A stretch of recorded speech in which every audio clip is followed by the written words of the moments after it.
What's an aspect ratio? It's the ratio of a video's width to its height, expressed as two numbers.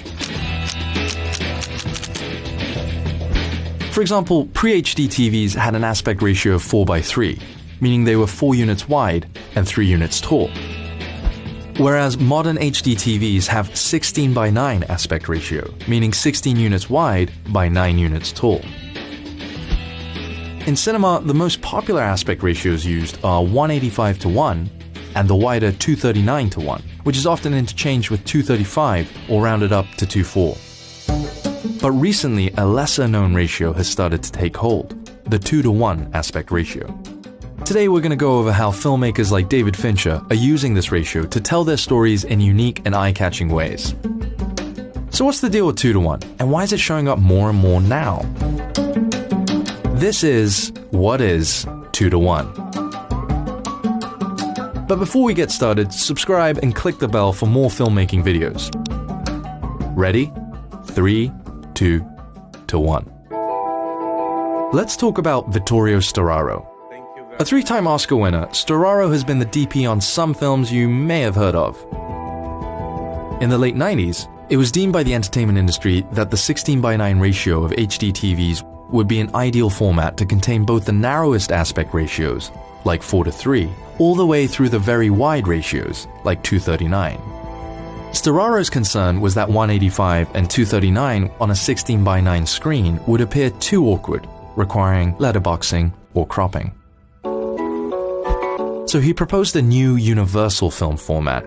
Storaro dubbed it Univisium, which translates to Unity of Images, to unify all theatrical and television projects, 2:1. Meaning the aspect ratio is twice as wide as it is tall. Wide enough to satisfy the cinematic desires of a theater audience, while nicely filling TV screens at home.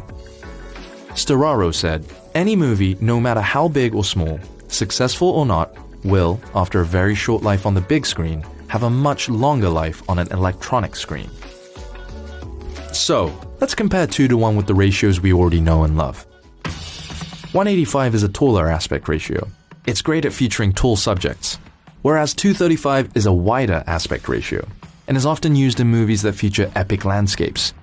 With 2:1 being somewhere in the middle, it provides us with similar grand landscapes you get with 235's width, without losing the benefits of 185's height. As a result, it's proven itself to be a versatile or safe option for most any genre. In both Hereditary and Midsummer, writer-director Ari Aster credits 2:1 with giving his films wide scope without sacrificing headroom for his characters. DP John Schwartzman and director Colin Trevorrow also used 2:1 for Jurassic World as a happy medium. Spielberg knew that 185's tall aspect ratio was best for framing its characters and dino friends. But Schwartzman and Trevorrow still wanted to keep the epic width of 239:1.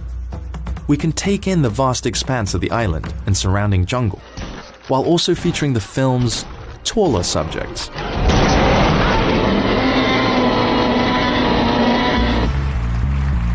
If there's one place you've noticed 2:1, it's on your TV. David Fincher was the executive producer for the first Netflix original, House of Cards.